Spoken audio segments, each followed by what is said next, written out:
اچھا ہم اپنی گفتگو کا آغاز کریں گے، لیکن کچھ آپ سے اگر ایک حمدیہ کلام کی درخواست ہو جائے. بالکل، جو آپ کا انٹرو تھا اس نے کوائٹ میں نے جو سوچ کے آیا تھا وہ بدل دیا گیا. حضرت ابراہیم علیہ السلام یاد آ گئے کہ قل ان صلاتی و نسکی و محیایا و مماتی للہ رب العالمین. بالکل اپنی ذات کی نفی کر دی اور بالکل اٹھنا جینا مرنا بالکل اسی کرائے میں جو ہے مظفر وارسی کا حمدیہ کلام پیش کر رہا ہوں. آنکھ اٹھے تیرے لیے کھلتے ہیں لب تیرے لیے. آنکھ اٹھے تیرے لیے کھلتے ہیں لب تیرے لیے.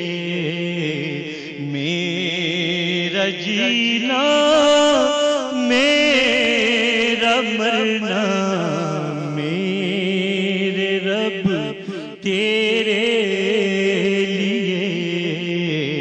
اللہ اللہ اللہ اللہ میرے مولا میرے داتا. مسجد الفاظ میں بھی دے رہا ہوں میں اذان.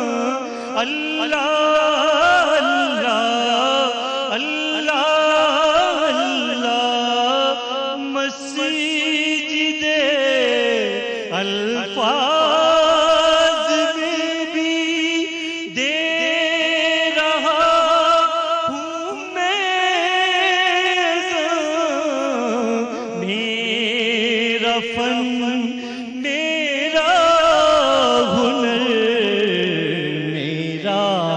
ادب تیرے لیے.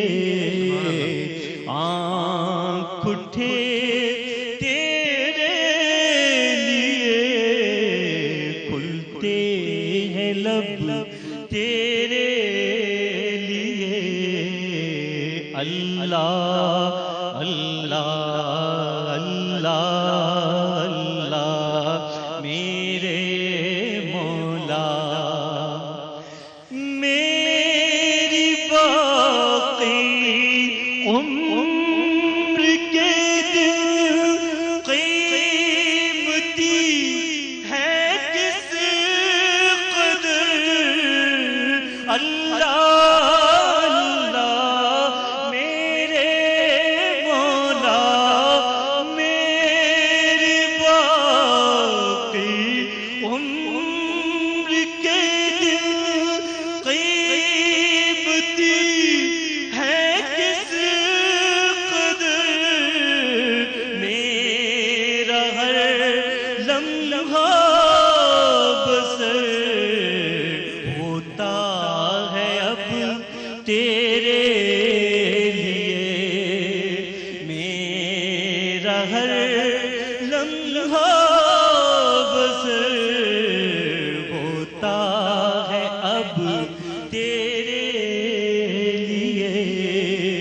آنکھ اٹھے تیرے لیے کھلتے ہیں لب تیرے لیے.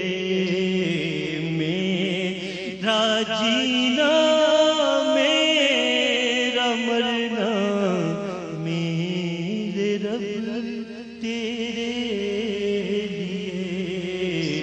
اللہ اللہ اللہ اللہ. سبحان اللہ. بریک لینی ہے یہاں پہ، سو بریک کے بعد پھر آپ سے ملاقات.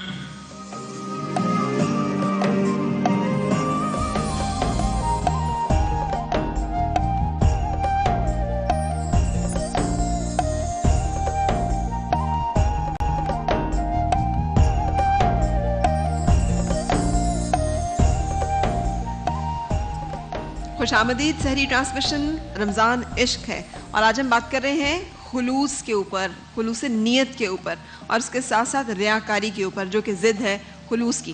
اور میرے سارے مہمان یہاں پہ موجود ہیں. فرحان علی وارث نے بھی ہمیں ابھی جوائن کیا ہے.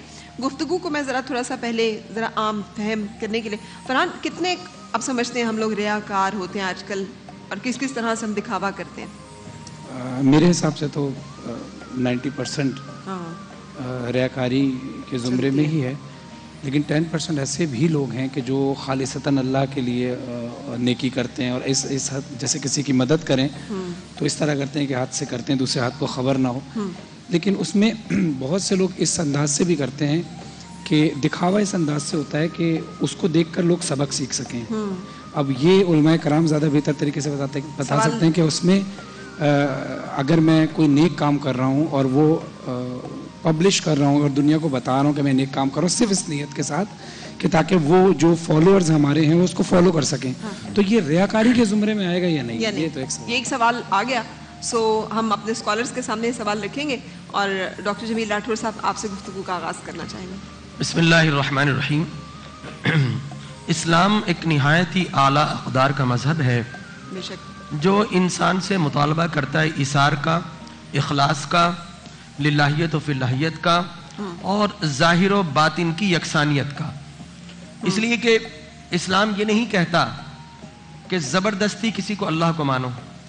اسلام نے کبھی نہیں کہا کہ جناب آپ زبردستی گن پوائنٹ پر یہ کہو کہ اللہ کو مانو. اسلام یہ کہتا نہیں, تم نے کو نہیں جھکانا, اللہ کی بارگاہ میں اپنے دل کو جھکانا ہے. لہذا دل میں جب اللہ اتر جاتا ہے اس معنی میں کہ وہ توحید والا ہے, وہ وحدانیت والا ہے, اور اس کے رسول کی تعلیمات اتر جاتی ہیں, تو پھر انسان کے ظاہر اور باطن میں یکسانیت آ جاتی ہے. لیکن ہمارا المیہ یہ ہے کہ ہم نے ایمان تو حاصل کر لیا, ہم نے کلمہ پڑھ لیا, ہم نے قرآن کو مانا, ہم نے رب کو مانا, ہم نے رب کے محبوب کو مانا, لیکن ہم نے اللہ کی نہیں مانی, ہم نے مصطفیٰ کی نہیں مانی, ہم نے قرآن کی نہیں مانی. نتیجہ یہ نکلا کہ کچھ باتوں میں تو ہم بڑے عبادت گزار نظر آتے ہیں, لیکن عملی زندگی میں وہ جو روح عبادت ہے, وہ جو جوہر عبادت ہے, جسے ہم اخلاص کہتے ہیں, جسے ظاہر و باطن کی یکسانیت کہتے ہیں, ہم اس سے عاری نظر آتے ہیں.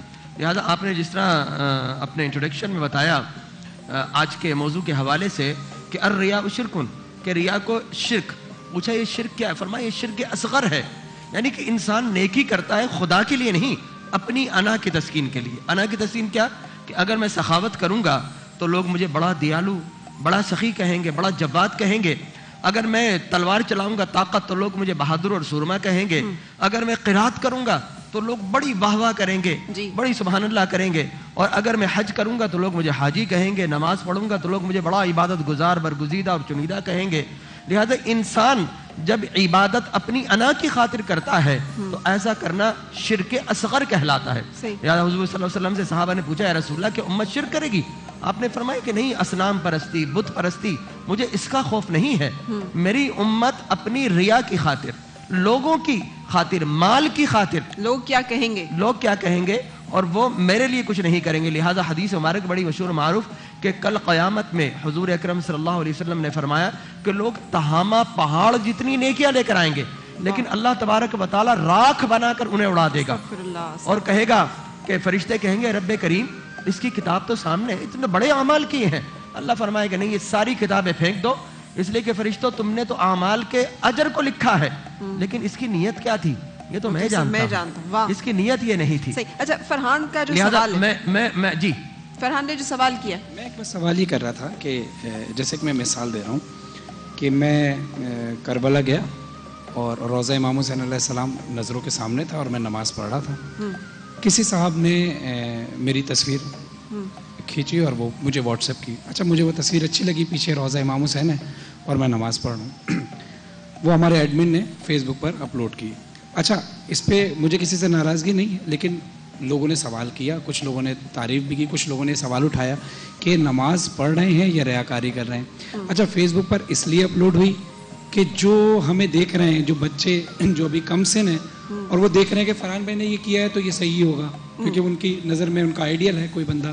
اگر میں ان کا آئیڈیل ہوں تو میرا ہر عمل وہ سمجھتے ہیں کہ صحیح ہے. تو آپ کو لگتا ہے آپ یہ پوچھنا چاہ رہے ہیں؟ تو میں یہ پوچھنا چاہ رہا ہوں کہ یہ ریاکاری کے زمرے میں آئے گا, مطلب کوئی اچھا کام کر رہے ہیں اور اس لیے اس کی تشہیر کر رہے ہیں, اس کی نیت اگر یہ ہے کہ اس تصویر کو دیکھ کر